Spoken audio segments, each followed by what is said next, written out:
Welcome to the Footy Museum and the Footy Museum podcast. I am Justin Whitty, co-director of said Footy Museum, and I am joined, as always, by fellow co-director, fellow co-director. Welcome to the Footy Museum, my fellow co-director.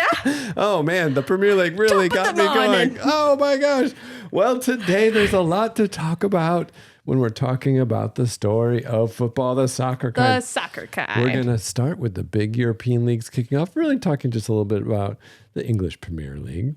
And then there's been some changes at the US men's national team and the Chicago Fire. And then we're going to talk about the launch of a new league in the United States. And ask the question, where do we go from here following another successful women's soccer performance at the Olympic Games? Yes. So let's get started. The Premier League kicked off this weekend. It's coming home again. I don't know if it comes home when it's just Premier League. Oh my gosh. So it's just a lot of football. Did you watch much? Did you catch many games? Let's see. What did I watch? What did you watch? What did you notice? I watched Leeds versus West Brom. Well, I'm sorry to break it to you, but they are not in the Premier League. No, I know, but I'm saying that's what I watched instead of Premier League soccer. You didn't watch the Arsenal Wolves game? I did watch Arsenal Wolves. This game was fascinating. Not so much for the play, which was also great to see Arsenal start off the season well, but also because apparently you need a safe word when playing in the Premier League nowadays. Whoa. Yersin Mosquera first starting the game with a full-on body press chokehold of Kai Havertz after some physical play. Yeah. And he was so confident in his right that even as he fell back and protested the referee's call, his hand stayed around Kai's neck. A lot. But he did enough. He was not given a card. Incredible. Yeah. You've seen people get cards for just like accidentally touching another player's face. So he went on to celebrate later in the game and grabbed Gabriel Jesus' ass with a full cheek grab. He's right on the cleftal horizon there too. His hand is dangerously This is not close accidental. Yeah, that was fascinating start. So also what I want to say about Arsenal. Arsenal seemed to have migrated over from Twitter to Threads. They made the massively. leap. They were very present. And I think it's interesting because a few weeks ago, Twitter was very involved in kind of stoking a lot of the rhetoric that led to some of the violence in England around the riots that were misinformed and targeted towards immigrants. And a lot of football fans were like, forget it. We can't deal with Elon anymore. Yeah. And so they're trying out Threads. No one more so in my mind than Arsenal fans seem to have really shown up. And right after that started to happen, the Premier League, of course, announced that they have a new game center on X.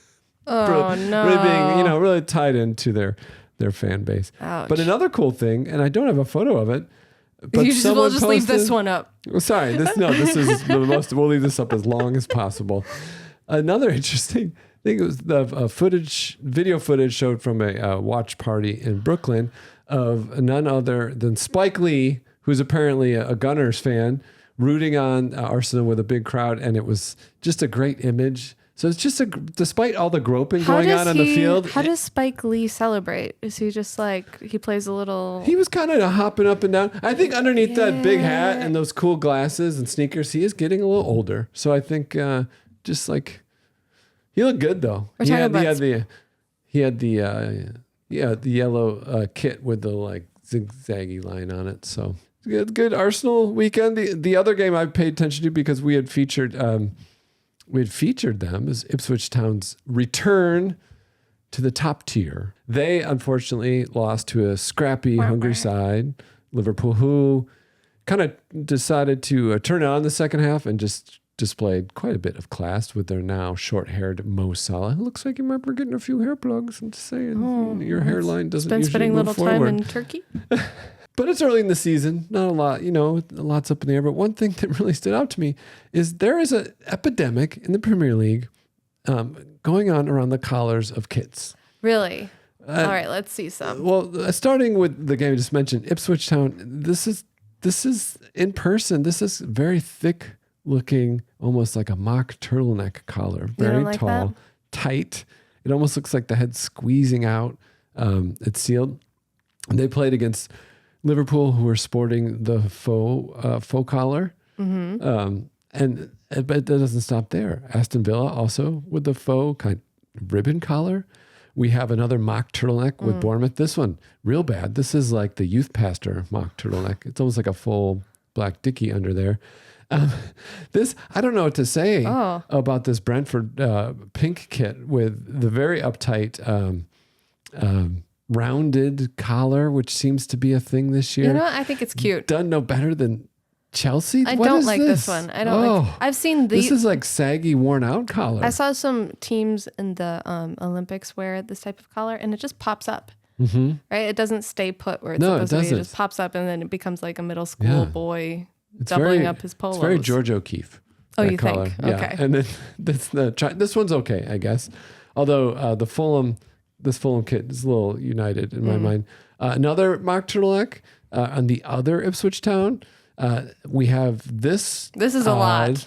City, not only because the color combination. Yeah. But then that real collar is just kind of high and preppy. I don't know. I think that small collar emphasizes a thick neck. Yeah. Newcastle has this other mock turtleneck, and then this one. I'm not mad at this one. You like that shirt? Okay, I think it's fine. Okay. I don't like this. Southampton with the trifold pink. What is that? I don't like that. What is this? You know what I don't like about that though? Go back. What? I don't like that little bit in the middle. No. Yeah. What? I don't like anything about like it. And then the asymmetrical. It looks like a mistake. Tottenham. Collar. That looks like a sewing mistake. It does look like a sewing mistake, and maybe they just had an incident at the Tottenham factory. They're like, we really can't afford to fix these, so we're just going with it. And the culprit in a lot of these, I have to say, is Nike, and I continue to be really unimpressed. Although Umbro but at least Umbros are going for it. You know, it's a real collar. Maybe it's there's a some bit like much. distinct shapes there with the V. Yeah. Another mock turtleneck.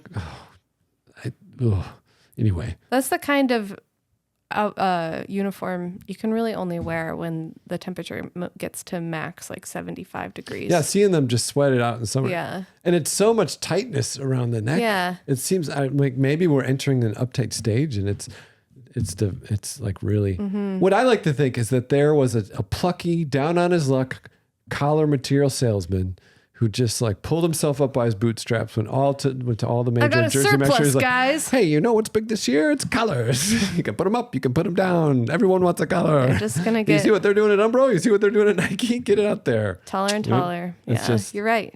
That's what happened this year. Next year predictions, just full Epaulets. turtleneck. Oh, epaulets and turtlenecks. But we look forward to the league unfolding, and of course, all the other major league stars. Well, if you are listening to this podcast for the first time and hoping for in-depth breakdown of these games, you have the wrong podcast. You know, we're talking about kind of the world surrounding the game, stories, interesting history, and screwed up collars. So there's plenty of a lot of collar content on a lot here. of collars. It's big on collars. Yeah. In a little MLS news, the Chicago Fire announced at the end of this season, sporting director Georg Heitz will be leaving the club after 5 years of service. Now, his tenure at the Fire was notable in that he came in under new owner Joe Mansueto, who was looking to make a lot of big changes. The club really turned him around after years of kind of falling apart, kind of falling out of what is a very big sports market. Mansueto moved them back to Chicago. There was going to be a big unveiling, then COVID, blah, blah, blah. But Georg, or as I like to call him, George, was given a lot of free rein in rebuilding the team. He had never been a sporting director in the U.S., didn't quite understand the odd mechanisms around the salary caps of Major League Soccer. He did bring the spending of the teams on salary up to one of the top three in the league, bringing in stars like Xherdan, Shaqiri, and more recently, Hugo Kuipers. They also hired a record number of homegrowns, which is cool, like Gutierrez. They did have some major sales out of the fire to major leagues, including Xherdan, who scored the winning goal for Aston Villa this weekend. Although I hear he also pisses off fans there, just like he did in Chicago. Woohoo! There's been a greater development in the academy, but with all the spending he's made on the first team, the team has just continued to not make the playoffs. Yeah. He's giving very high contracts to people who maybe don't deserve them. You think of people he brought in from the league, like Shabilko, who came in on a very high contract, was horrible. He came in from Fulham. So anyway, fans were kind of thinking this is a few years too late, but he's leaving at the end of the season.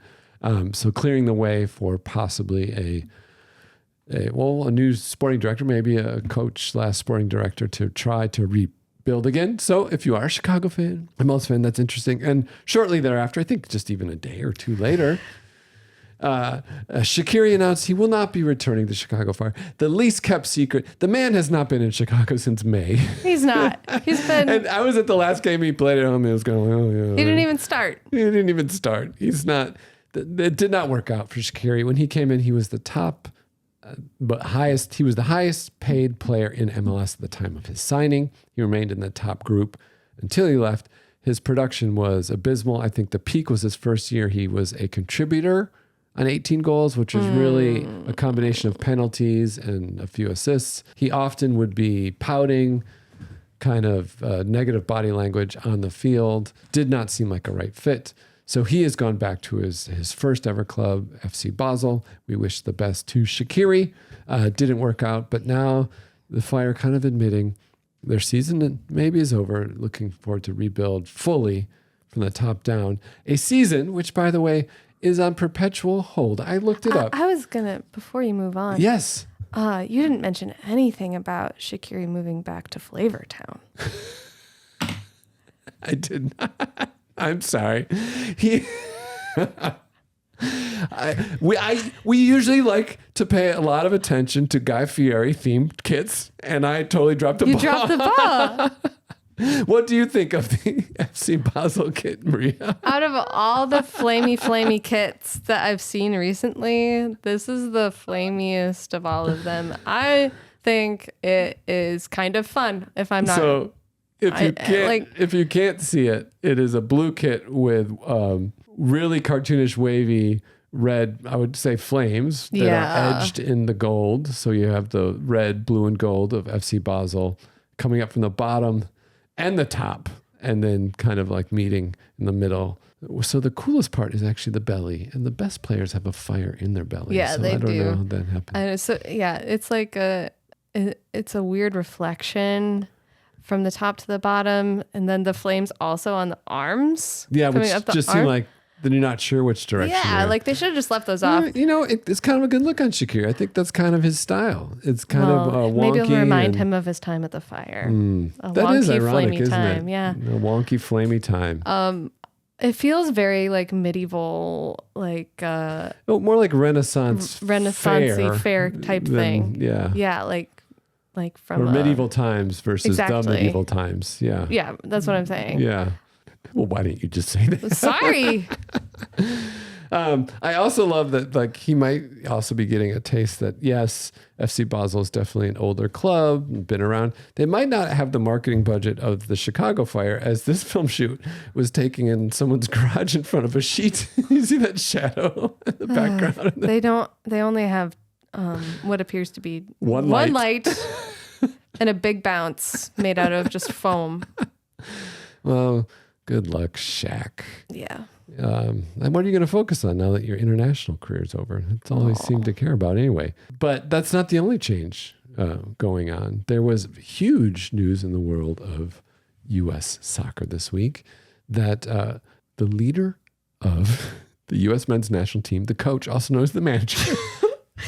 Wait, the guy in charge? The guy who makes the calls, who holds the boards, who puts the people in the places. It has been decided it will be Mauricio Pochettino. That's right. The former Spurs, former PSG skipper, former Southampton coach will be taking the helm of Christian Pulisic and the Fighting Eagles of the men's national team.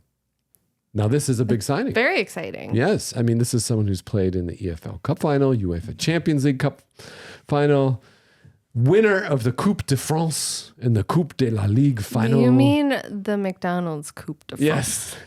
The Coupe de France Deluxe. With cheese. Yes.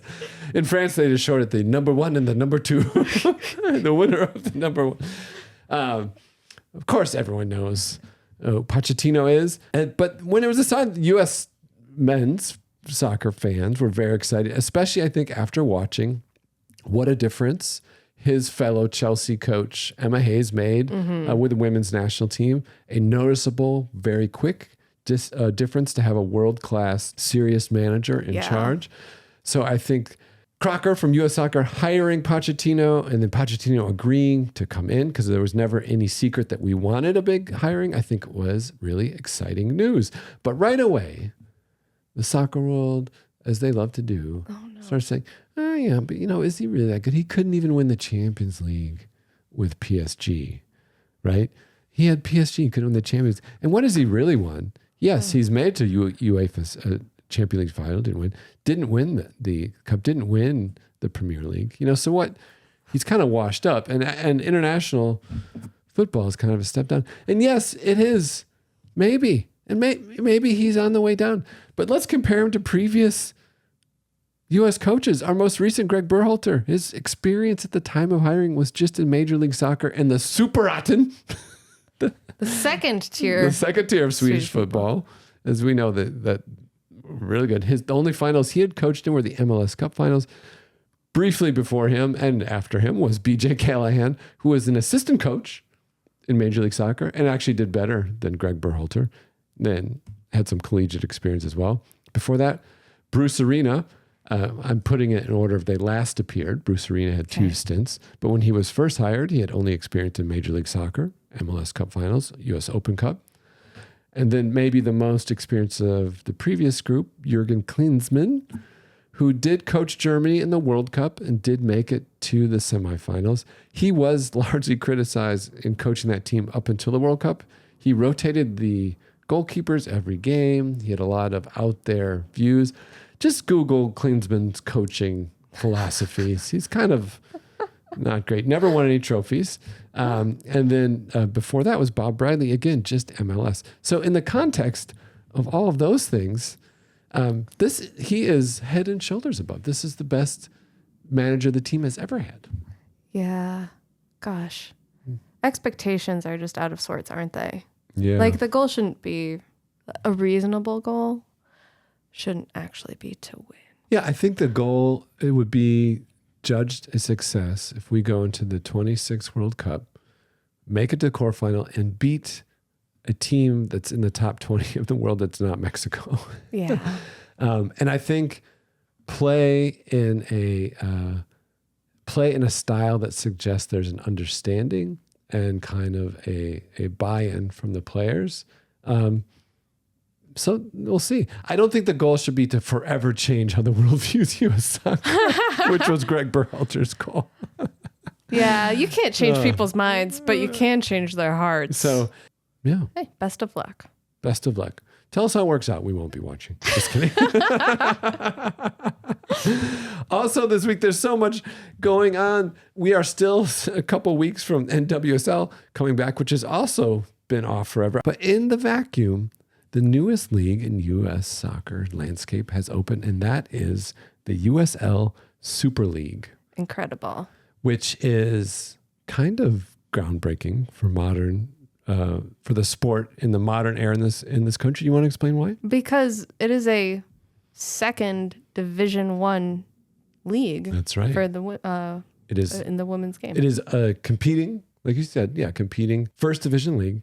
It is in USL, which has a structure of different divisions. So, if USL starts to implement ProRel, it is set up pretty well to do that, where NWSL is kind of standalone. And it is following the international, what largely is followed the soccer calendar. So playing late summer through the winter. So it's going to have a large section of the U.S. soccer calendar where it's the only professional league playing. Which gives a lot of incentive to players. Absolutely. Who would like to have a good balance with their club team and their national team. Yeah. Yeah. Do you think you'll see players bounce between leagues?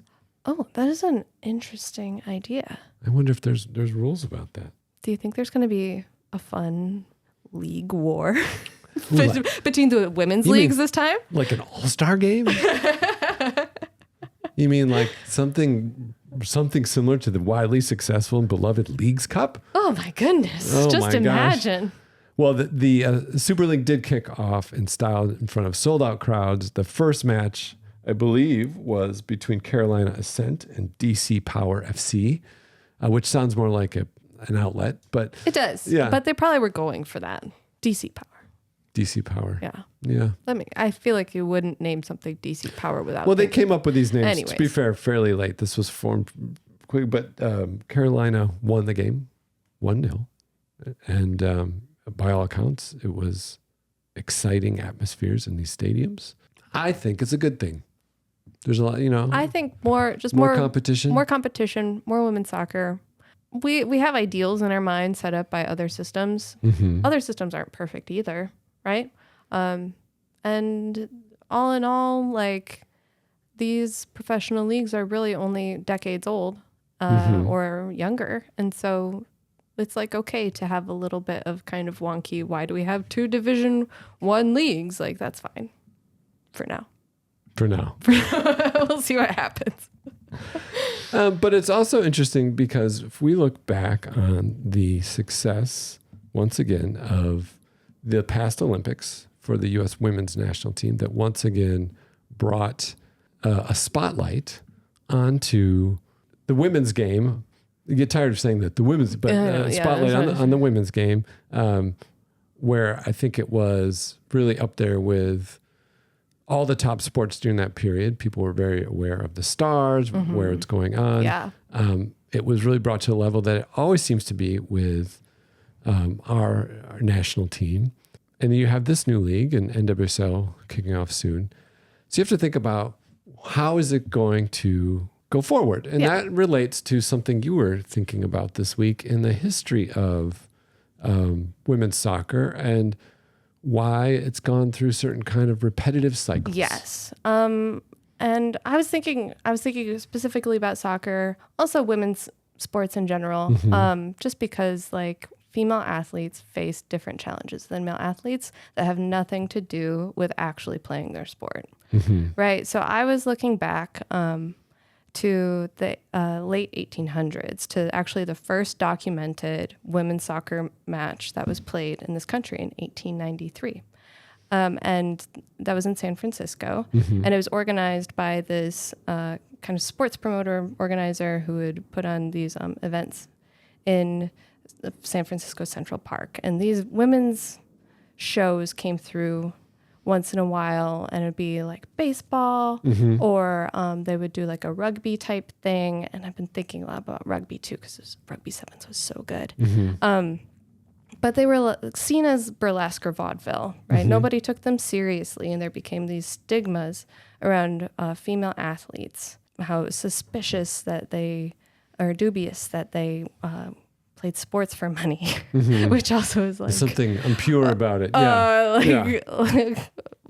Pay female athletes now too, right? Because there's still so many who aren't making enough money for the work and the value that they're providing, right? And so kind of looking back and thinking about, there's all these ways to be acceptable and unacceptable as a female athlete. And what's interesting is that from early on, soccer was one of the sports that was acceptable for women, because in their athletic their social athletic clubs, right, that we talked about in this podcast before, women were starting to compete in like little prize things within their clubs, in like tennis and cycling and shooting. And this guy, the organizer, was like, soccer is acceptable for women because it's not as rough as rugby or baseball that are manly sports. He's never watched an Arsenal Wolves game.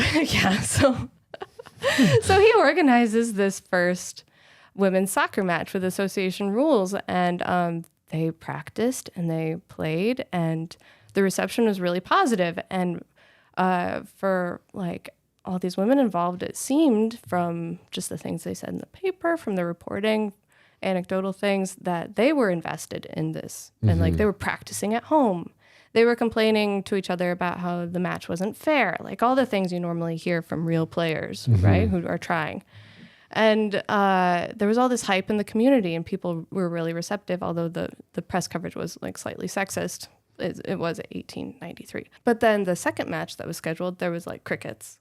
There's absolutely nothing. And the hype just died down. And that's where this ended, after just 2 matches that they were given the opportunity to play. Right. And this didn't just happen in San Francisco. These types of things happened all across the country, where papers would publish stories about, this is the first ever women's game, or the first of its kind. And then a few months later in the same paper be like, this is the first ever women's game, the first of its kind, in the same paper just across town. And it's all this social forgetfulness that happened just after the event.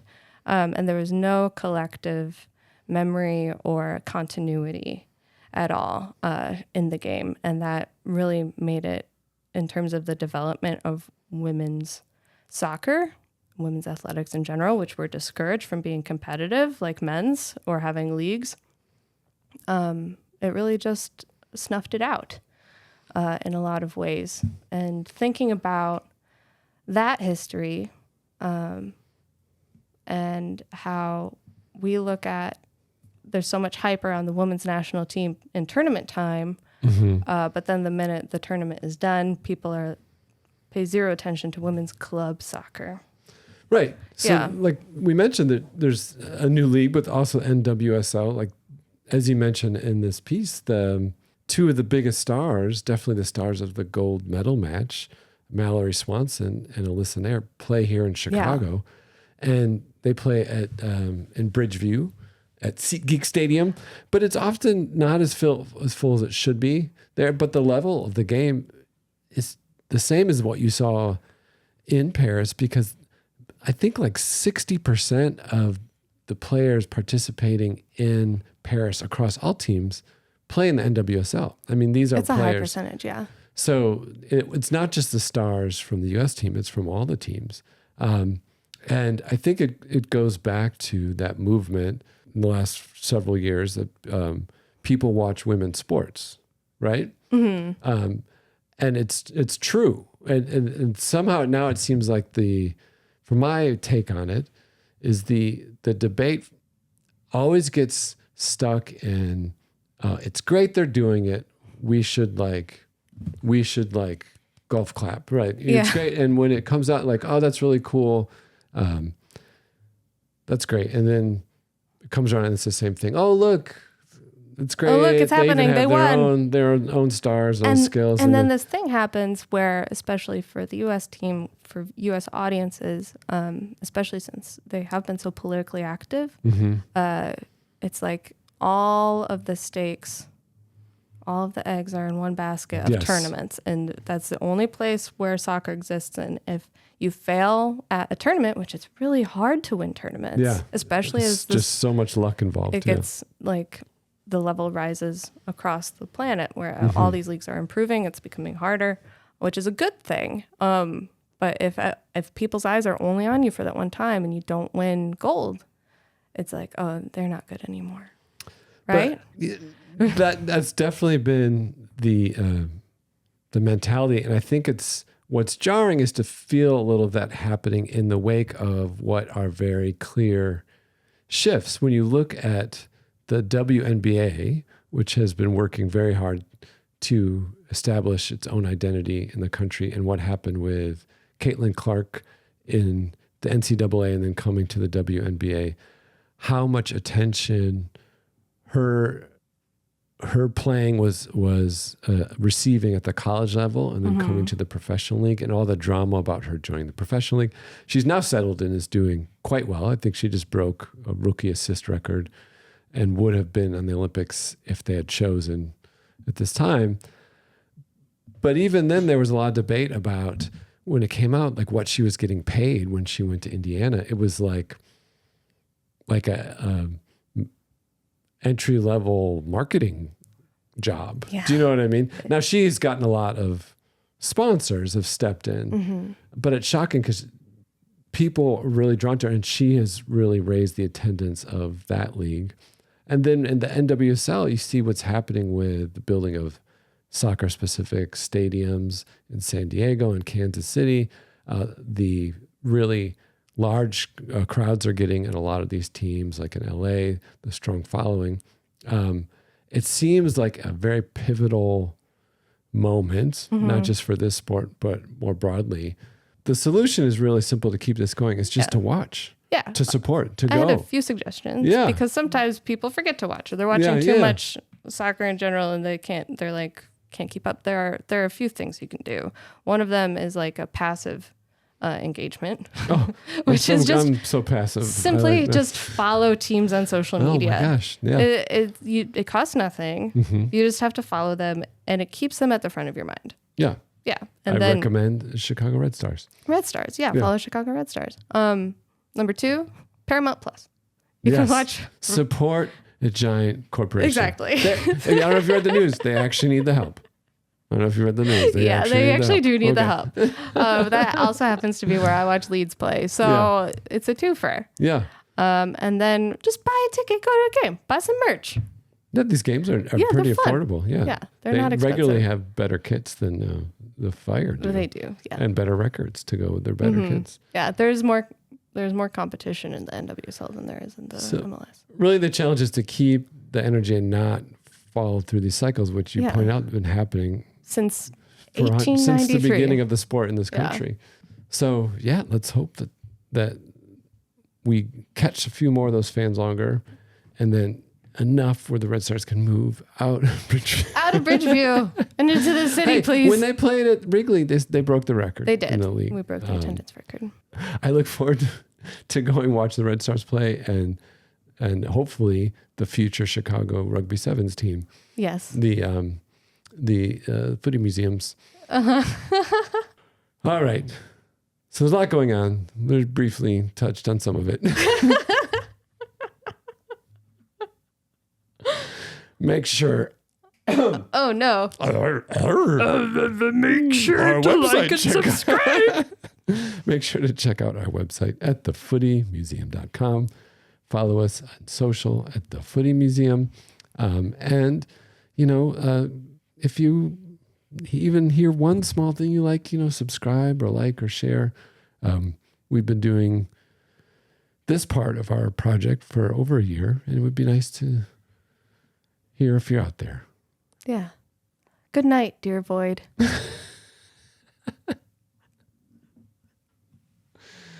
And that's the story of football. The soccer kind.